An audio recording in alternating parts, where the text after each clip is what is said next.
I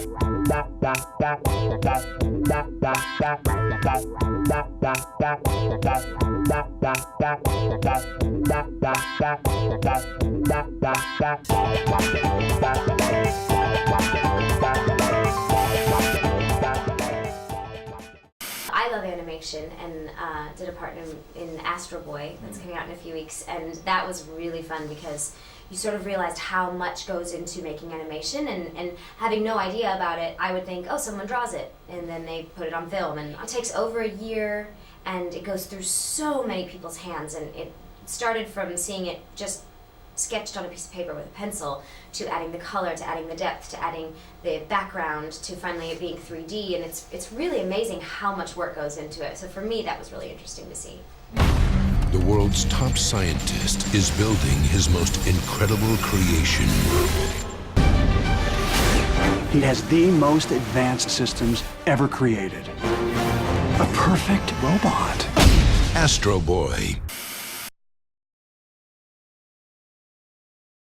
Dov Cornet's here from Filmink TV. I saw Angels and Demons last night. Great show. It's a kind of sequel to Da Vinci Code.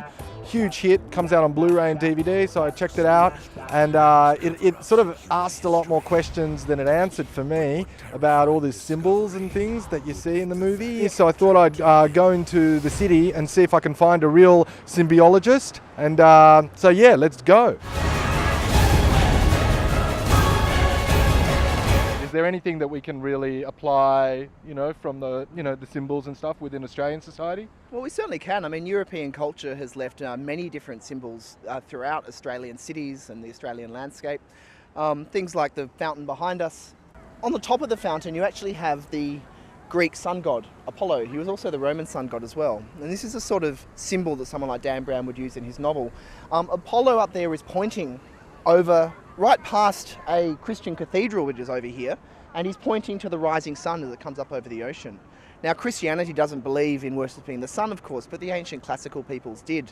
And so it's a bit of a joke, really, on Christian Sydney here, that there's this classical sun deity with the water coming out behind him, looking like rays of the sun, as it's meant to in this fountain, pointing off to the rising sun, representing this sort of ancient pagan sun god. So these different interesting layers of symbolism, even just in Sydney here, which go back to the sorts of plots you find in Angels and Demons and so forth. So in Angels and Demons, the Illuminati and things like that, so that's for real and everything? The Illuminati was definitely for real. Whether or not it's for real today, nobody's quite sure, and I couldn't tell you for certain. They've come for their revenge.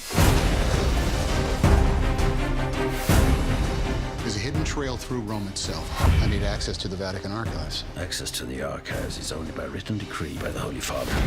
Fellas, you called me. Well, I was invited in at Saw 3, and they said, you want to come and have some fun? And I said, of course, why not? And, I knew it was a successful thing, and with people that I knew that I liked. And then they developed characters, and my character developed more, and that's how it took off. People will continue to hurt you and let you down. You feel you have control, don't you? Why are you doing this? You think you will walk away. No, I'm not gonna do it! I'm not gonna do it! I met a lot of Saw fans in New York for signings and stuff, and a lot of them showed up. And I got to tell you, they're really specific like you are. And they have a real high standard of what they want to see. Sure. And they're still with us, which is great.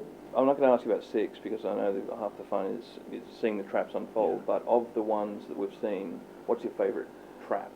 I mean, that we've already seen? Yeah. I got to tell you, when I saw I went to the premiere in Vegas, and there was 2,000 people in the auditorium at Planet Hollywood.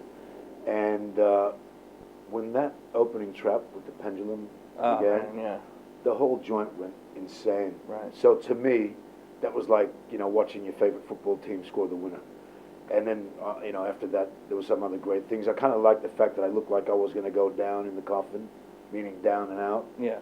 And at the end, they all went, yeah. It's nice to feel the excitement of the fans. His hand and those feathers are pointing north. I think it means something.